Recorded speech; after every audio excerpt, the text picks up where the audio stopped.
Bonjour, bienvenue pour les nouveaux et bon retour pour les autres.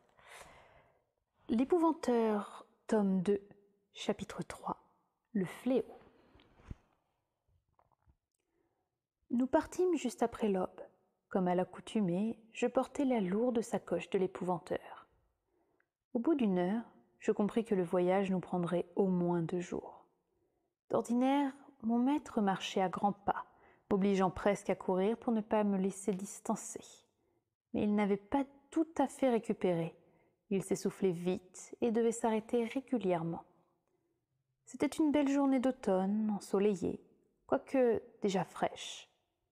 Le ciel était bleu, les oiseaux chantaient. Malgré cela, je ne cessais de penser au fléau. Ce qui m'inquiétait le plus, c'était que l'Épouvanteur avait manqué de perdre la vie en tentant de l'entraver. Or, il était bien plus jeune à l'époque. Comment réussirait-il à le vaincre aujourd'hui? Aussi, à midi, quand nous fîmes une longue halte, décidai-je de l'interroger sur cette terrible créature. Je ne posai pas la question tout de suite, parce que, à ma grande surprise, il tira de son sac une miche de pain et un morceau de jambon. Il en coupa une large tranche pour lui et une pour moi. D'habitude, lorsque nous étions en chemin pour accomplir un travail, nous nous contentions d'un maigre bout de fromage, car il fallait rester le ventre vide pour affronter l'obscur. Comme j'avais faim, je me gardais bien de protester.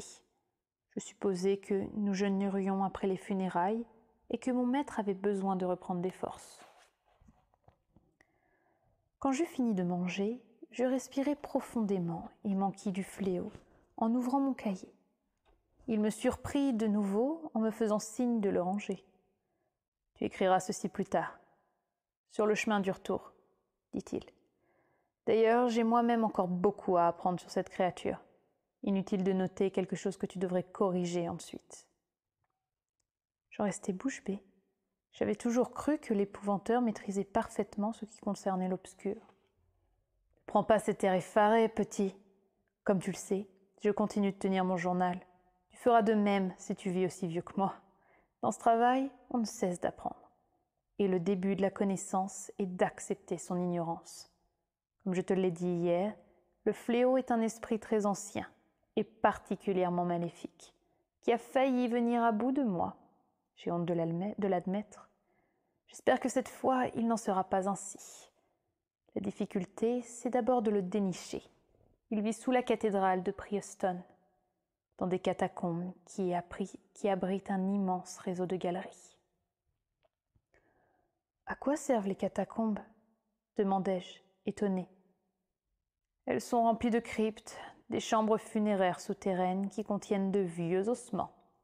Ces galeries existaient bien avant la construction de la cathédrale. La colline était déjà une terre sacrée quand les premiers prêtres arrivèrent de l'ouest sur leurs bateaux. » Alors, qui les a creusées, ces catacombes? Des gens que certains appellent le petit peuple, en raison de leur taille. Leur véritable nom est les Ségantis. On ne sait pas grand-chose d'eux, sinon qu'à l'origine, le fléau était leur dieu. Le fléau est un dieu? C'est du moins un être puissant. Très tôt, le petit peuple a reconnu son pouvoir et lui a dédié un culte. Il semble que le fléau veuille redevenir un dieu. Jadis, il vagabondait dans le comté en toute liberté. Au cours des siècles, il s'est corrompu, il est devenu mauvais et s'est mis à terroriser le petit peuple, le harcelant jour et nuit, dressant les gens les uns contre les autres, détruisant les récoltes, brûlant les maisons, massacrant des innocents. Il trouvait son plaisir à les voir vivre dans la peur et la pauvreté. Il les tourmenta au point de leur ôter le goût de vivre. Ce fut une sombre et terrible époque pour les Ségantis. Mais le fléau ne s'attaquait pas uniquement aux pauvres gens. Le roi des Ségantis était un homme juste et bon. Il s'appelait Haïs. Il avait vaincu tous ses ennemis et s'efforçait de rendre son pays fort et prospère. Or, un ennemi lui résistait, le fléau. Celui-ci exigea du roi Haïs un terrible tribut, lui sacrifier ses 7 fils, en commençant par l'aîné. Un fils chaque année, jusqu'à ce qu'il n'en reste plus un seul. Aucun père ne peut supporter une chose pareille. Heureusement, Maze, le plus jeune fils, réussit à enfermer le fléau dans les catacombes. Si je découvrais comment il s'y est pris, il me serait plus facile de vaincre cette créature. Tout ce que j'ai pu apprendre, c'est qu'il a condamné la sortie avec une grille en argent fermée à clé.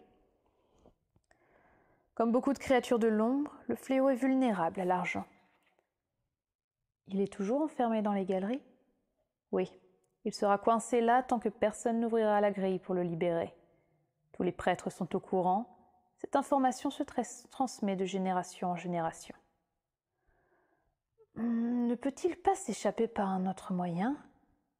Comment la grille d'argent suffit-elle à le retenir ? Je l'ignore, petit. Je sais seulement que le fléau est enfermé dans les catacombes et ne peut pas en sortir, à moins de sortir par cette porte. J'aurais voulu demander pourquoi on ne se contentait pas de l'oublier, là, puisqu'il est incapable de s'évader. Mais mon maître répondit à la question avant que je l'ai posée. Il me connaissait assez bien à présent pour deviner mes pensées. Malheureusement, reprit-il, on ne peut laisser les choses en l'état. J'en ai peur. Vois-tu, mon garçon, il devient chaque jour plus fort. Il n'a pas toujours été entravé. Quand il était au fait de sa puissance, il avait un corps de chair. À quoi ressemblait-il ? Tu le sauras demain. Avant d'entrer dans la cathédrale pour le service funèbre, regarde la pierre sculptée juste au-dessus du grand portail.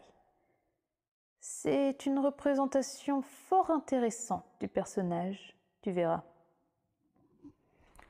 L'avez-vous vu en vrai ? Non, petit. Il y a 20 ans, quand j'ai tenté de le détruire, il n'était encore qu'un esprit. Toutefois, la rumeur prétend qu'il est devenu si puissant qu'il peut prendre l'apparence d'autres créatures. Que voulez-vous dire ? Qu'il est en pleine mutation et que d'ici peu, il aura retrouvé sa forme originelle. Il sera alors capable de forcer n'importe qui à agir selon sa volonté. Et le pire serait qu'il oblige quelqu'un à déverrouiller la grille d'argent. Voilà le plus terrifiant. Mais d'où tire-t-il sa force ?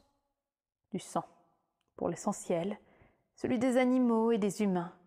Il est assoiffé de sang. Par chance, contrairement aux éventreurs, il ne prend le sang d'un humain que lorsque celui-ci y consent. Qui voudrait lui offrir son propre sang ? Soufflai-je, abasourdi.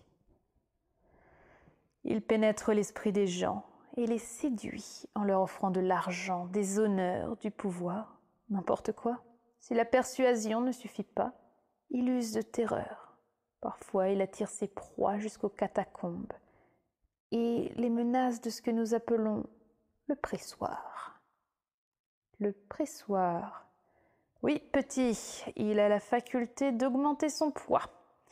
Et on retrouve ses victimes écrasées, les os broyés et le corps incrusté dans le sol. Il faut les racler pour pouvoir ensuite les enterrer. Ils ont été pressés, et ce n'est pas beau à voir. Si le fléau ne peut aspirer le sang de quelqu'un contre son gré, souviens-toi que personne ne résiste au pressoir.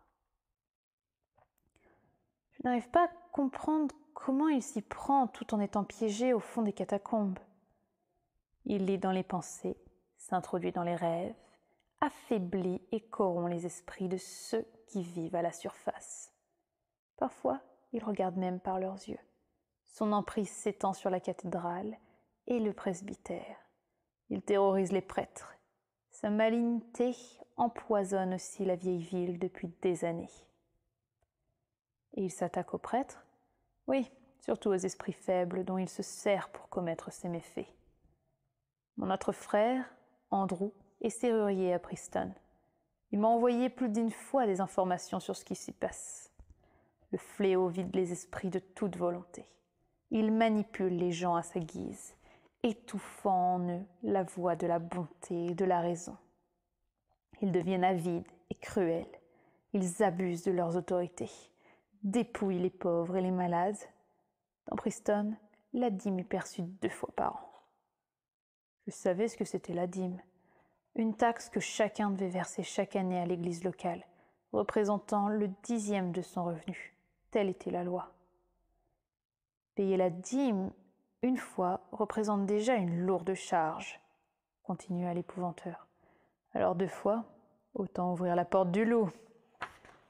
Le fléau fait régner la peur sur la cité et plonge peu à peu ses habitants dans la misère. Ainsi agissait-il avec les Ségantis. Il est l'une des manifestations de l'obscur les plus puissantes et les plus maléfiques que j'ai jamais connues. Cette situation ne peut durer. Je dois y mettre un terme avant qu'il ne soit trop tard. Comment comptez-vous vous y prendre ? À vrai dire, je ne le sais pas encore. Le fléau est retors, capable de lire dans nos pensées et même de les deviner avant que nous les ayons formulées. Mais sa vulnérabilité face à l'argent n'est pas son seul point faible. Les femmes le rendent nerveux, il évite leur compagnie. Il ne supporte pas leur présence, ce que je comprends. Comment utiliser cette singularité à notre avantage ? C'est ce à quoi il faut nous réfléchir. L'épouvanteur m'avait souvent conseillé de me méfier des filles, et avec raison, en particulier celles qui portaient des souliers pointus.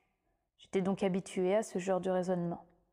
Mais maintenant que j'avais découvert l'histoire de Meg, je supposais que cela influait sur son jugement. En tout cas, mon maître venait de me donner manière à penser. Il y avait beaucoup d'églises à Preston, de nombreux prêtres et des congrégations. Tous ces gens avaient foi en Dieu. Se pourrait-il qu'il soit dans l'erreur ? Si Dieu était aussi puissant qu'il l'assurait, pourquoi ne les délivrait-il pas du fléau ? Pourquoi le laissait-il corrompre ses ministres et répandre le mal dans la ville ? Mon père était croyant, même s'il ne mettait jamais les pieds à l'église. Personne n'y allait dans la famille, parce que le travail de la ferme ne s'interrompt pas le dimanche. Il y a toujours les vaches à traire et beaucoup d'autres tâches. Je m'interrogeais soudain sur l'opinion de l'épouvanteur, d'autant qu'il avait été prêtre, maman me l'avait dit. « Croyez-vous en Dieu ?» demandai-je. « J'y ai cru, » répond-il, songeur.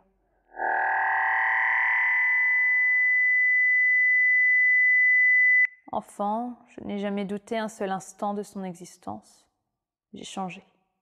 Vois-tu, petit, quand on atteint un certain âge, on remet bien des idées en question. À présent, je n'ai plus de certitude.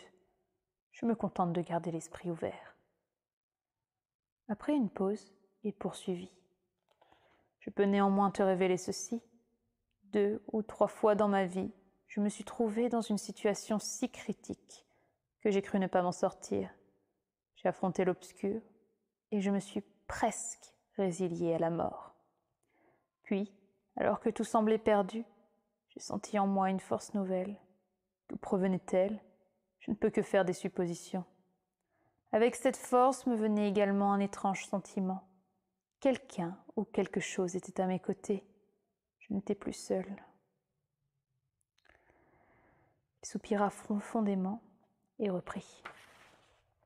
Je ne crois pas au Dieu compris dans les églises, ni à un bon vieillard à barbe blanche, mais à quelqu'un qui veille sur nous. Si nous vivons avec droiture, il sera auprès de nous aux heures difficiles pour nous soutenir. Voilà ce que je crois. Allons, viens petit. Nous avons assez traîné, il est temps de se remettre en route. Je ramassai son sac et le suivis. Nous quittâmes bientôt la route pour emprunter un raccourci à travers bois et prairies. C'était une marche agréable. Pourtant, nous fîmes une longue halte avant le coucher du soleil. L'épouvanteur était trop épuisé pour continuer. Quant à moi, j'avais un mauvais pressentiment, une angoissante impression de danger.